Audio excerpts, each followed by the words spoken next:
Hello guys! Hello Pisces! Welcome dito sa aking channel.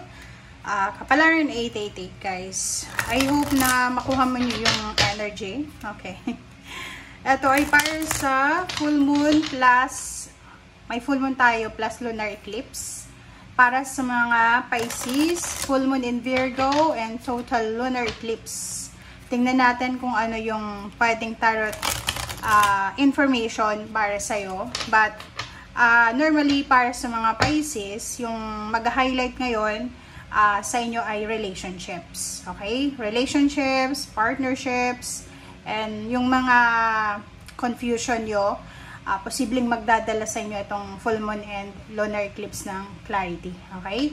So, kung sino yung para sa inyo, kung sino yung dapat na umalis sa buhay nyo, kung ano yung dapat na i-prioritize mo sa buhay mo. So, kung yung relationship mo ay matagal ng unbalance or unclear, or pwedeng yung relationship mo ay masyado ng toxic, family life, intimate, friendship, workmates, applicable yan sa lahat. So, yung eclipse na to ay posibleng magdadala to sa'yo ng revelation of truth. Okay? May mga friendship, connections, attachment ka na posibleng maging stronger pa yung bonds nyo. But, may mga iba din na relationship na pwedeng magtapos ngayong full moon and lunar eclipse. Okay? So, this eclipse season na to and full moon ay, kumbaga, ito yung letting go, diba? Ng people, situation, environment, mindset, goal na hindi na align sa journey mo. Okay? And kailangan mo na sigurong kumbaga yakapin yung kumbaga kung ano yung pagbabago. And kung may mga procrastination ka, hindi ka makagalaw, hindi ka makapag-desisyon tungkol sa future mo, this is the right time, perfect timing ito para sa'yo na hanapin or alamin yung more meaningful connection na align sa soul mo, or hanapin mo yung purpose mo talaga dito sa mundo. Okay? So, brace yourself, ihanda ang sarili, huwag tayo magpanic, and Pisces, sinasabi na yung hindi para sa'yo ay talagang mawawala na siya, and yung mga talagang naka-destiny para sa'yo and good for your soul ay mananatili. Okay? So, makikita mo maraming mga fakes, maraming lalabas na mga tao na hindi para sa'yo. Yung mga dating kala mo, close mo, pero tinatrader ka, lalabas sila ng kusa para sa'yo. Okay, Pisces, tingnan natin yung tarot guidance mo. Message guidance para sa lahat ng Pisces. I hope na makaresonate ang lahat dito. Full moon and lunar eclipse. Facade. Diba? Eto, masasabi natin na para tong 8 of Cups.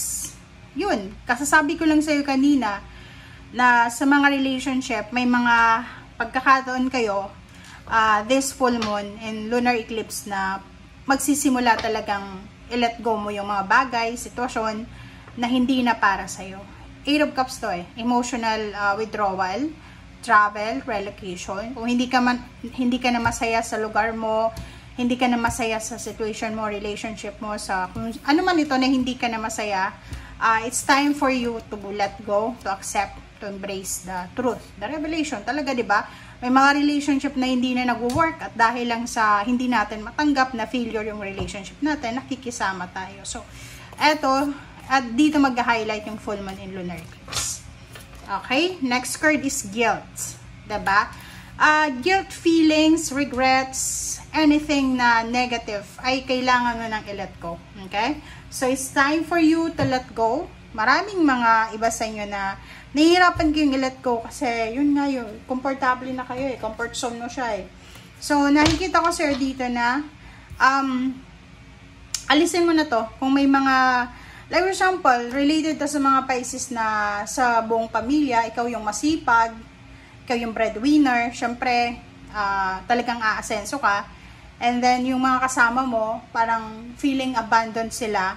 So, may guilt feeling ka. So, dito sinasabi, worthless. Okay? Itong guilt feelings na to na nararamdaman mo. Accept it. Okay? Huwag kang mag-guilty. may gano'n naman talaga, hindi naman perfect yung life ng tao. May mga, like Pisces ka, tapos ikaw, yung maganda yung buhay mo, yung kapamilya mo, hindi maganda. Pero tinulungan mo sila, pero hindi naman nila tinulungan ang sarili nila. So, until now, naghihirap pa rin sila. So, parang, etong guilt feelings na to is, nararamdaman mo to kasi parang feeling mo unfair, masama kang tao, which is no. Sinasabi ng barahan na, it's time for you to accept reality. Kasi, alam niyo ba yung kagustuhan ng tao na baguhin yung sitwasyon ng ibang tao? Like, may mga bisyo yung kamag-anak mo. Tapos, pinipilit mong baguhin sila. Ikaw mismo yung pumipilit. Pero sila walang pagkukusa. Sinasabi na yun ay generational curses yun. 'Di ba? People pleasing din. Parang pinipilit mong magustuhan kanila. 'Di ba? So, generational curses din yun. Yung mga pamilya na, for example, nag-asawa, nagkahiwalay, or iniwan yung nanay or yung pamilya sa nanay. Parang, halimbawa, may kapatid ka, tapos nagkaroon siya ng karelasyon, nabuntis siya, and nasa pamilya nyo pa rin sila, nasa loob ng bahay, hindi pa rin sila bumubukod.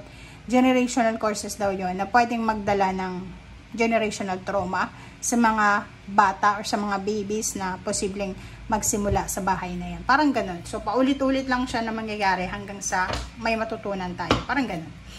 Okay. Okay, so yun. It's confirmation. Ang judgment na to ay sinasabi sa iyo, Pisces, na it's time to reflect. It's time to decide. It's time to start over. Lumabas ka sa comfort zone mo, Pisces. Nakikita natin dito, meron kayong mga kinakatakutan siguro. Yung iba natatakot, yung iba, anong tawag dyan? Yung iba, masaya sila. So, kung ano yung situation nila, parang yun yung comfort zone nila. So, dito, sinasabi sa'yo ng baraha, Pisces, na it's time for you to receive blessings. Ito kasing judgment na to is kailangan mong umalis dyan sa kasalukuyan mong kinalalagyan para maka-experience ka ng bago, para makapasok sa'yo yung mga blessings na naghihintay sa labas ng comfort zone mo. Okay. Okay, next is Queen of Pentacles. Queen of Pentacles, nakikita ko siya dito na ang Queen of Pentacles na to, guys, is financially stable siya. Sinasabi ng baraha sa'yo na once daw na nakapag-desisyon ka, once na ginawa mo tong desisyon na to, ang desisyon na yan is yung parang kailangan mong baguhin yung cycle ng buhay mo. Okay? Lumabas ka sa comfort zone mo, i-discover mo yung para sa'yo, discover mo yung meaning and purpose ng buhay mo. And dito sinasabi na pwede kang magkamal ng limpak-limpak na salapi. So, ibig sabihin yan, Pisces, may iba sa inyo, hindi naman lahat, pero may iba sa inyo na ang sinasabi dito na posible daw na anong tawag dyan?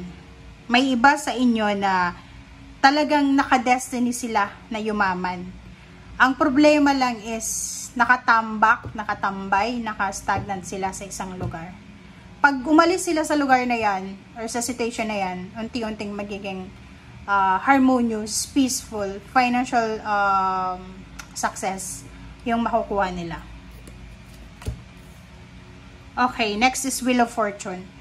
Para sa lahat ng Pisces, ito yung mga possible na mangyayari sa buhay mo. Okay, sa usaping financial, siguro for almost 1 year, 2024, is hindi masyadong maganda yung takbo ng pera para sa'yo. Pwedeng January, February, or even March, or even April, hindi pa masyadong maganda eh. So, etong full moon na to, saka lunar eclipse na to, ito yung magsisimula, starting over siya. So, yung Wheel of Fortune is, iikot yung Wheel of Fortune para ibigay sa'yo yung blessings talaga na deserve mo. Ibibigay sa'yo ng Wheel of Fortune kung ano talaga yung biyaya na parang masasabi natin na deserve mo. Okay. So, Page of Swords. Ang Page of Swords na to ay nagsasabi sa'yo na in the near future, okay, in the near future, ihanda mo ang sarili mo. Bakit? Kasi, marami kang good news na matatanggap. Kung may anak ka sa ngayon, bata pa sila, maliit pa lang sila, or nag-aaral pa lang, alagaan mong mabuti sila. Kasi, kung sino man itong malapit sa'yo na bata pa, sila yung mga possible individual na magdadala sa'yo ng victory and success. 'Di ba? So, kung hindi ka mayaman sa ngayon, hindi ka masyadong financially stable, kailangan mo daw na pansinin yung mga maliliit na or mga younger version sa pamilya mo. Okay? So, may pamangkin ka, anak, apo, bigyan mo sila ng tamang oras, tamang guidance, kasi sila ang mga possible na individual na magdadala sa'yo ng prosperity and abundance. Okay. Four of Pentacles and Six of Pentacles is 10. So, sinasabi ng baraha sa'yo dito na keep going. Okay, keep going. Gawin mo lang kung anong nararapat para sa'yo, Pisces. Nakikita ko sa'yo dito na simula ngayong full moon na to, lunar eclipse, meron sa inyo na magkakaroon ng motivation. Motivation na makapag-save ng pera. Motivation na makatulong sa ibang tao. And motivation na maging parang financially stable talaga siya. So, nakikita ko sa'yo, double time, workaholic, nag-multitask yung mga Pisces na to para makaipon ng pera, para magkaroon ng balanse sa salapi.